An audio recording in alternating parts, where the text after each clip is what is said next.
नमस्कार, आप देख रहे हैं उत्तराखंड प्राइम। मैं हूं आपके साथ पूजा मोहन पांडे। बुलेटिन की शुरुआत बड़ी अपडेट के साथ करेंगे। नैनीताल जिला पंचायत अध्यक्ष चुनाव में आज बड़ा बवाल हो गया।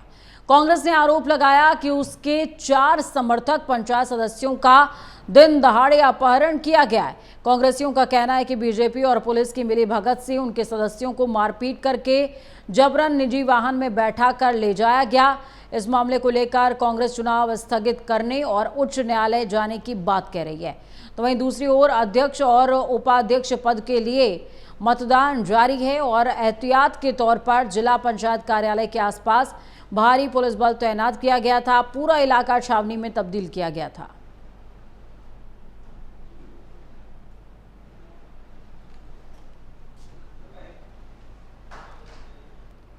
त्रिस्तरीय पंचायत चुनाव के बाद जयपुर खंड विकास कार्यालय परिसर में मतदान का काम शुरू हुआ, जिसमें जसपुर ब्लॉक प्रमुख चुनाव में बीजेपी के उम्मीदवारों ने जीत का परचम लहराया है। ब्लॉक प्रमुख पद पर बीजेपी के अनूप कौर ने कांग्रेस की नवनीत कौर को 12 मतों से हराया। ज्येष्ठ उप प्रमुख पद पर बीजेपी के प्रगट सिंह ने कांग्रेस की सरनदीप कौर को 12 मतों से हराया, जबकि कनिष्ठ उप प्रमुख पद पर बीजेपी के विमल ने अमृतपाल को 10 वोटों से शिकस्त दी है। चुनाव के बाद आरओ हरेंद्र कुमार मिश्रा ने तीनों निर्वाचित उम्मीदवारों को प्रमाण पत्र सौंपा। नवनिर्वाचित ब्लॉक प्रमुख अनूप कौर ने अपनी जीत पर क्षेत्रवासियों का धन्यवाद करते हुए कहा कि वो अपने कार्यालय में विकास की रफ्तार को तेज करेंगी।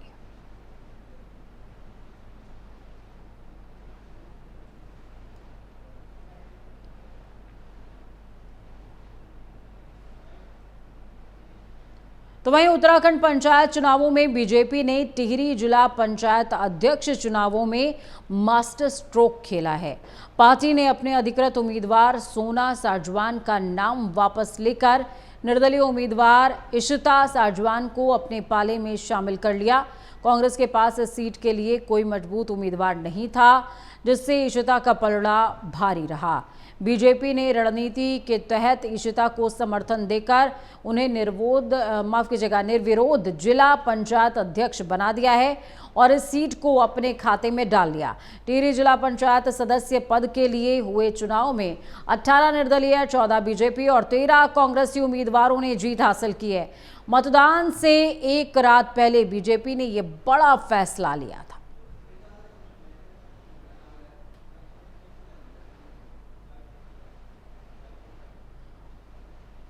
कांग्रेस को समझना चाहिए कि इशिता साजवान भारतीय जनता पार्टी की अधिकृत जिला पंचायत की सदस्य हैं।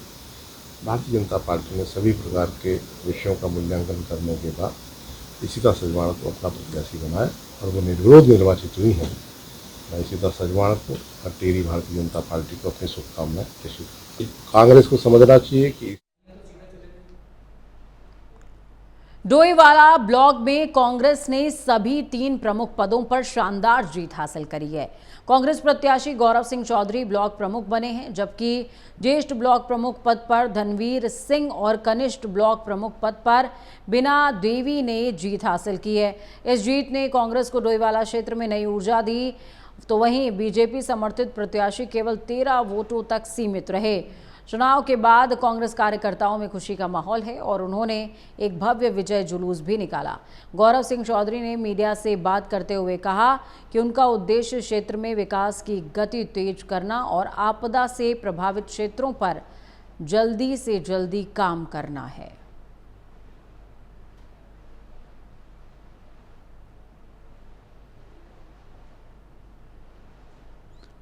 तो देखिए, जो विजयी हुए उनके चेहरे पर मुस्कान और जुलूस का माहौल देखने को मिला। हालांकि कांग्रेस समर्थित जो उम्मीदवार थे वो विजयी हुए हैं। इस दौरान विजय जुलूस भी निकालते हुए नजर आए और जो हारे हैं उनके लिए सबक है कि वो कोशिश करते रहें, उनकी जीत ज़रूर होगी और जनता के बीच में ज़रूर बने रहें।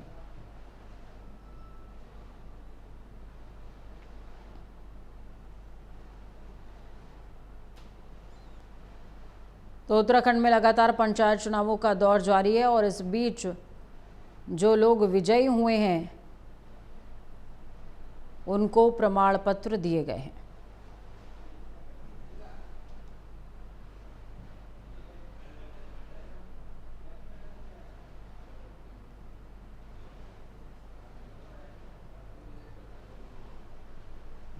तो देखिए तस्वीरें आपको दिखा रहे हैं, लोगों के चेहरे पर मुस्कुराहट है इस बात की कि उन्होंने जो वादे और जिस इरादे के साथ वो आए वो वादे उनके जनता ने स्वीकार किए हैं। गदरपुर ब्लॉक प्रमुख पद पर ज्योति ग्रोवर को विजय मिली है। उधम सिंह नगर के गदरपुर सीट पर जो पूरे उत्तराखंड की नजर थी, वहां ब्लॉक प्रमुख और उप ब्लॉक प्रमुख साथ ही कनिष्ठ ब्लॉक प्रमुख के चुनाव में निर्णायक परिणाम सामने आए।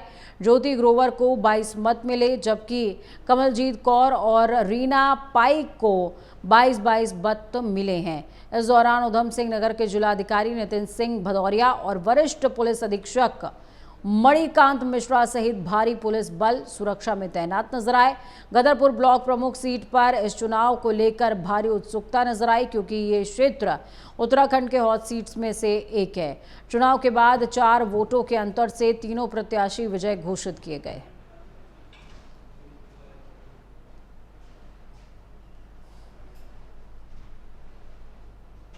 प्रथम तो मैं अपनी पार्टी के वरिष्ठ नेतागणों का और प्रदेश नेतृत्व का, प्रदेश के मुख्यमंत्री माननीय पुष्कर सिंह धामी जी का और तमाम ज्येष्ठ श्रेष्ठ नेतागणों का और संगठन का बहुत बहुत धन्यवाद करता हूं, जिन्होंने हमारे पे भरोसा किया और हमें आज यहां पहुंचाया है। इसके लिए मैं पुनः उनका धन्यवाद और बहुत बहुत आभार प्रकट करता हूं। आपने देखा, ये चुनाव नहीं था, ये एक लड़ाई थी।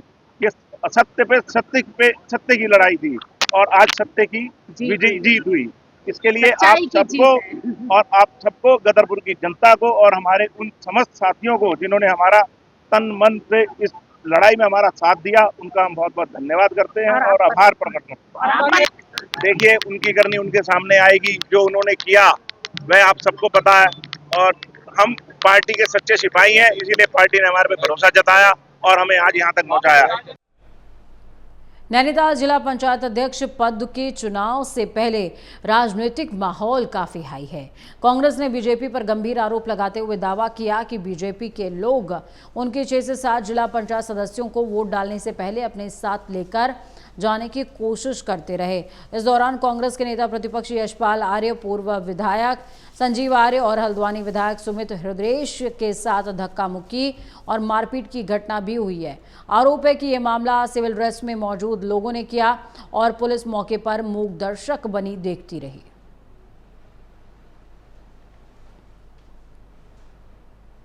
उनके पास पिस्टल है, अवैध हथियार हैं, उनके अवैध हथियारों के बल पर उनको यहाँ से घसीटते हुए ले गए हैं। कुछ विधायकों और नेता प्रतिपक्ष के साथ भी मारपीट हुई है। मेरे साथ हुई है, सुमित हृदयेश के साथ मारपीट हुई है, मारपीट हुई है, संजीव आर्य के साथ मारपीट हुई है। जो जिला पंचायत की हमारी प्रत्याशी है उसके साथ, महिला के साथ उसको थप्पड़ मार दिए गए। इससे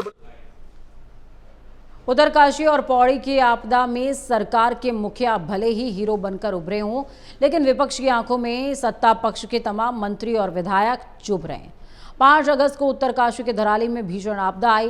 राज्य को जान और माल दोनों का नुकसान हुआ, जिसका अभी तक आकलन भी नहीं हो पाया है। इसके बाद पौड़ी में आपदा आई, वहां भी जान माल का बड़ा नुकसान हुआ। तो वहीं राज्य के मुख्य सेवक मुख्यमंत्री पुष्कर सिंह धामी बिना समय गंवाए उत्तरकाशी पहुंचे। 3 दिन तक खुद राहत बचाव कार्यों की समीक्षा करी, मॉनिटरिंग करी, अधिकारियों को दिशा निर्देश देते नजर आए और जनता को भरोसा दिया कि राज्य सरकार उनके साथ खड़ी है। मेहरा जी उत्तरकाशी गए, लेकिन अभी तक करण मेहरा जी ने वहां पर क्या देखा, क्या कमियां देखी, इसका कोई प्रत्यक्ष दस्तावेज सरकार को सुपुर्द नहीं किया है। हमने अपने सभी मंत्रियों को भी रोका हुआ है, क्योंकि आज वहां उस समय जब आपदा का क्षेत्र होता है, वहां वीआईपी मूवमेंट अगर बढ़ता है तो निश्चित रूप से बड़ी समस्याएं प्रशासन के तंत्र को रहती हैं। आज वहां आपदा के पुनर्वास के संबंध के विषय हो रहे हैं, जो लोग दबे उन्हें निकालने का काम चल रहा है। ऐसे समय यह कहना है कि प्रदेश अध्यक्ष नहीं गए, मंत्री नहीं गए, एक प्रकार से वहां के तंत्र को दिग्भ्रमित करने का प्रयास करण मेहरा जी द्वारा हो रहा है। मैं कह सकता हूँ ठीक है, हमने स्वागत किया था जब वहां गए थे, लेकिन मैं आज कह रहा हूँ इसका राजनीतिकरण करके करण मेहरा जी की जो यात्रा है उस पर भी प्रश्न खड़ा। हर्षिल हेलीपैड पर चिनूक हेलीकॉप्टर की उड़ान को 2 बार मौसम की खराबी की वजह से रद्द करना पड़ा। सुबह करीबन 11:30 बजे चिनूक हेलीकॉप्टर लैंड करता हुआ नजर आया, जिसमें करीबन 27 लोग सवार थे। हालांकि खराब मौसम के चलते हेलीकॉप्टर उड़ान भरने में असमर्थ रहा। लगभग 2 बजे एक बार फिर से उड़ान भरने की कोशिश जरूर की गई, लेकिन फिर से मौसम में खराबी आने की वजह से उड़ान रद्द करनी पड़ी। इस घटना से यात्रियों को काफ़ी असुविधा का सामना करना पड़ रहा है। यात्री हेलीपैड पर ही इंतजार करते रहे। ये घटना एक बार फिर से हर्षिल के उबड़ खाबड़ मौसम और कठिन परिस्थितियों को उजागर करती है, जिनसे हेलीकॉप्टर संचालन प्रभावित हो सकता है।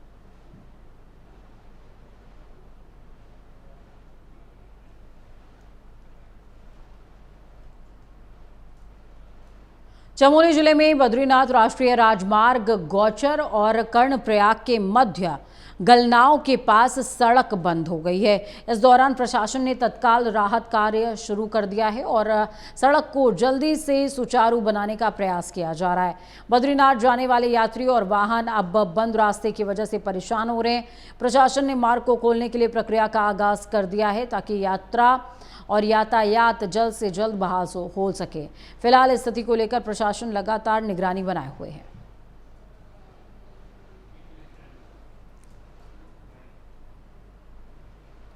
उत्तराखंड के 13वें पंचायत चुनाव के तहत आज हरिद्वार को छोड़ करके अन्य जिलों में जिला पंचायत अध्यक्ष, उपाध्यक्ष, ब्लॉक प्रमुख और उप प्रमुखों का निर्वाचन शांतिपूर्ण ढंग से संपन्न हुआ। सीमांत विकासखंड ज्योतिर्मठ में भी ब्लॉक प्रमुख का निर्वाचन पुलिस सुरक्षा के बीच हुआ है। यहां अनूप नेगी ने डॉक्टर मनोज रावत को 13 वोटों से शिकस्त दी। 23 सदस्यीय बीडीसी में अनूप नेगी को 18 और डॉक्टर मनोज रावत को 5 मत मिले। अनूप नेगी की जीत से कांग्रेस ब्लॉक कमेटी गदगद है और उनके कार्यकर्ताओं ने बाजार में जश्न भी मनाया है। अनूप नेगी इससे पहले गोपेश्वर महाविद्यालय के छात्र संघ अध्यक्ष, उर्गम घाटी के गांव प्रधान और ज्योतिर्मठ ब्लॉक के प्रधान संघ के अध्यक्ष रह चुके हैं। वो ज्योतिर्मठ ब्लॉक के सबसे कम उम्र के ब्लॉक प्रमुख बने हैं।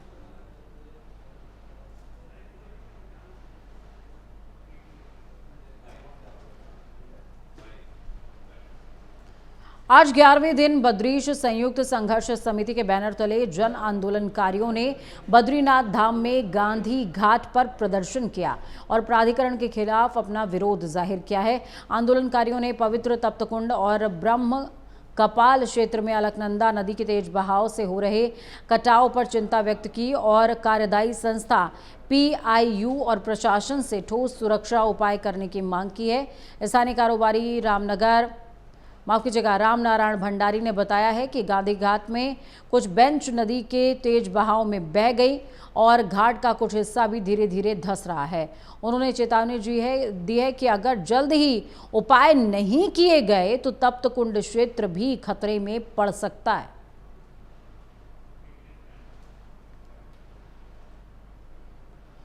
पहाड़ों में हो रही लगातार बारिश की वजह से सितारगंज के शक्ति फार्म से बहने वाली बैगुल नदी का जलस्तर बढ़ गया है, जिससे नदी पर बना पुल डूब गया। बैगुल नदी के किनारे स्थित कई गांवों जैसे कि झाड़ी, बमनपुरी और अन्य ग्रामीण इलाकों में बाढ़ की स्थिति पैदा हो गई। कई घरों में पानी घुसने की वजह से लोग छतों पर शरण लेने को मजबूर नजर आए। बैगुल पुल के डूबने से शक्ति फार्म और सितारगंज का संपर्क कट गया है, जिससे सितारगंज वासियों में बाढ़ के संभावित खतरे को लेकर दहशत फैल गई है।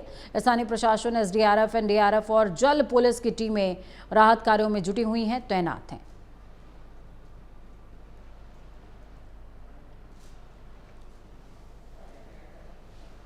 जैसे कि मैंने बताया कि हमारे जो है रिलीफ कैंप चल रहे हैं। हमारे 4-5 जगह रिलीफ कैंप लगता है जहाँ पर जो भी प्रभावित लोग हैं वो आके रुक रहे हैं, उनके भोजन की व्यवस्था हम वहाँ करेंगे।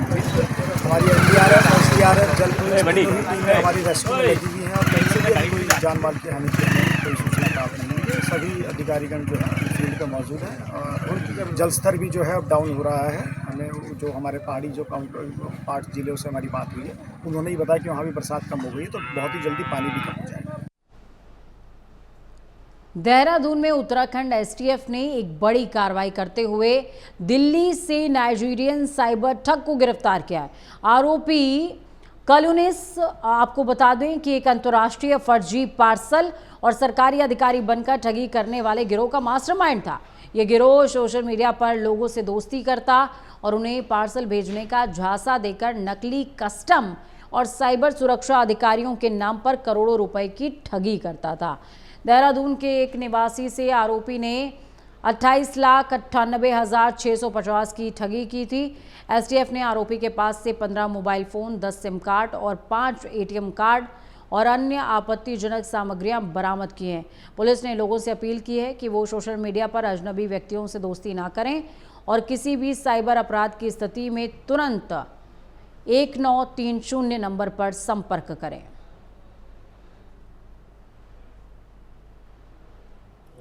ये साइबर धोखाधड़ी के एक प्रकरण में एक अरेस्टिंग हुई है। इसमें नाइजीरिया मूल का एक व्यक्ति है, इसकी अरेस्टिंग हुई है और इसने अपने को ये एम्स्टर्डम स्थित एक फार्मा कंपनी का सीनियर एग्जीक्यूटिव बताया और एक महिला की प्रोफाइल क्रिएट करके यहाँ पर एक जो विक्टिम है उससे मित्रता करी और उसको फिर विदेश से गिफ्ट भेजने के नाम पर जब गिफ्ट भेजा गया उसके बाद बताया गया कि ये फ्लोटा लॉजिस्टिक्स के माध्यम से custom scanning, gold licensing, currency conversion, GST, बीमा, क्लियरेंस, अन्य शुल्क लगा कर इसे लगभग 24,88,000 रुपये ले लिए विक्टिम से।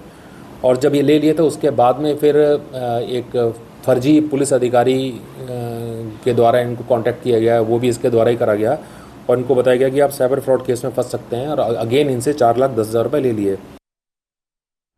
उधम सिंह नगर के जसपुर नगर से भारतीय संयुक्त किसान मोर्चा ने ट्रैक्टर मार्च निकाला। इस मार्च में क्षेत्र के अलग अलग गांवों से बड़ी तादाद में किसान और भारतीय किसान यूनियन के पदाधिकारी शामिल हुए। सुबह 10 बजे गांव कालियावाला मोड़ पर स्थित शहीद भगत सिंह द्वार के प्रारंभ हुआ ये मोर्चा सुभाष चौक और लकड़ी मंडी चौराहा होते हुए दोपहर 12 बजे उप जिलाधिकारी कार्यालय पहुंचा। किसानों ने इस दौरान केंद्र सरकार के खिलाफ आक्रोश व्यक्त किया और अपनी प्रमुख मांगों को लेकर ज्ञापन भी सौंपा है, जिसमें एमएसपी, स्वामीनाथन रिपोर्ट के लागू न होने और स्थानीय मुद्दों पर सरकार से शीघ्र कार्रवाई की मांग की गई है।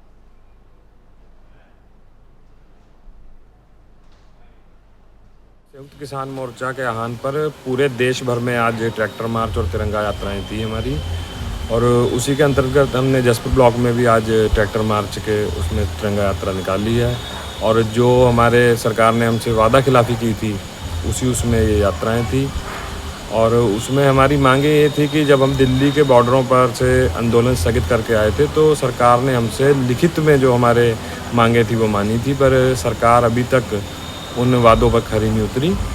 वही हमारी मांगे थी जैसे एमएसपी कानून, स्वामीनाथन की रिपोर्ट और 10 साल पुराने ट्रैक्टर जो बैन कर दिए गए हैं वो ना किए जाएं, पुराल जलाने पर रोक हटाई जाए, ये मुद्दे थे। और एक ब्लॉक स्तरीय जो हमारा ज्ञापन था वो था खाद की बहुत ज़्यादा समस्या इस समय आ रही है, खाद नहीं किसानों को मिल पा रहा, अगर कहीं खाद मिल भी पा रहा है तो उसके साथ नैनो यूरिया, जिंक, जाइम ये ज़बरदस्ती किसानों को दिया।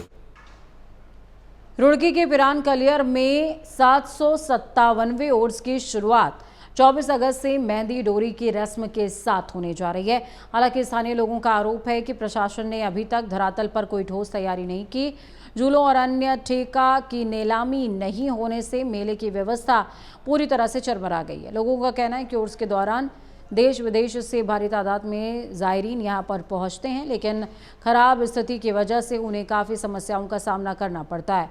इस मुद्दे पर ज्वाइंट मजिस्ट्रेट दीपक रामचंद्र सेठ और एसपी देहात शेखर चंद्र सुयाल ने बताया है कि उर्स की तैयारियां पूरी कर ली गई हैं।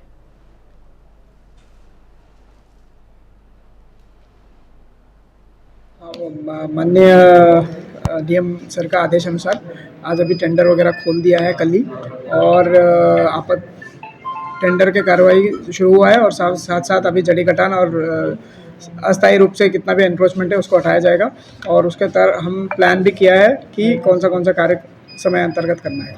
देखिए, उर्स को लेकर के एक बड़ा आयोजन है देश ही नहीं विदेश से भी इसमें जायरीन आते हैं, बड़ी आस्था रखते हैं और अच्छा खासा उसमें श्रद्धालुओं का आगमन होता है। तो हमारी तैयारी इसमें 2 लेयर पे मीटिंगें हो चुकी हैं। एडीएम साहब इसमें ज़िले से नोडल हैं, मैं पुलिस से, तो हमारी 2 बार मीटिंग हो गई। 2-3 दिन पहले हमने वहाँ पर फिजिकल इंस्पेक्शन भी किया था। पार्किंग का मेन उसमें जो अरेंजमेंट होता है। उत्तराखंड प्राइम में खबरों का सफर यहीं तक। बुलेटिन के उस पार ताज़ा अपडेट्स के लिए देखते रहिए प्राइम न्यूज़, क्योंकि सच बेहद ज़रूरी है।